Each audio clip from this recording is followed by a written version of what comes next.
শুভ সকাল বন্ধুরা। তো আশা করি সবাই ভালো আছে, আমিও ভালো আছি। তো আজকে চলে আসলাম রান্নাবান্না নিয়ে। তো আজকে আমি রান্না করব এই যে খেসারি ডালের বড়া করব। বড়া বানিয়ে পাঁচমিশালি সবজি দিয়ে খুব সুন্দর আজকে একটা রেসিপি তৈরি করব। তো এখানে আসলে পাঁচমিশালি না, এখানে প্রায় 7-8 মিশালি হয়ে গেছে। এই যে কাঁচা কলা, মিষ্টি কুমড়া, লাউ, মূলা, এই যে ঝিঙ্গা এবং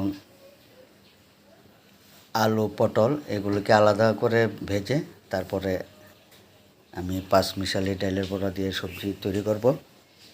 তো আমি এখন বড়াগুলোকে আগে ভেজে নেব। ডালগুলোকে আমি পেস্ট করে রেখেছি।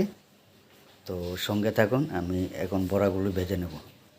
তো এই যে বন্ধুরা, এই যে বড়াগুলি ছোট্ট করে ভেজে নিলাম।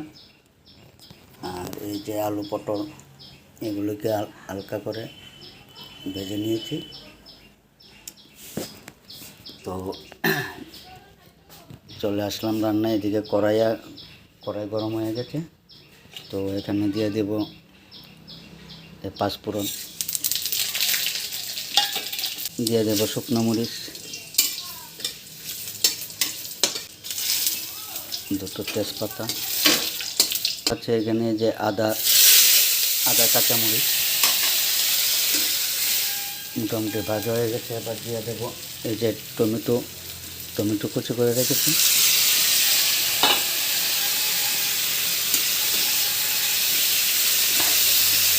টমেটোগুলো একদম পুরো ফিনিশ করে নেব। এই যে দিয়ে দেব মশলাগুলো রেখেছি।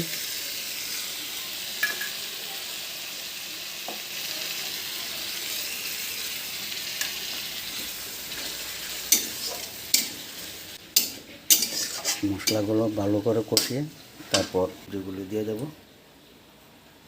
ততক্ষণের সঙ্গে থাকুন। যে বন্ধুরা, হয়ে গেছে আমার এই যে ডালের বড়া দিয়ে পাঁচমিশালি সবজি, নিরামিষ সবজি। এই যে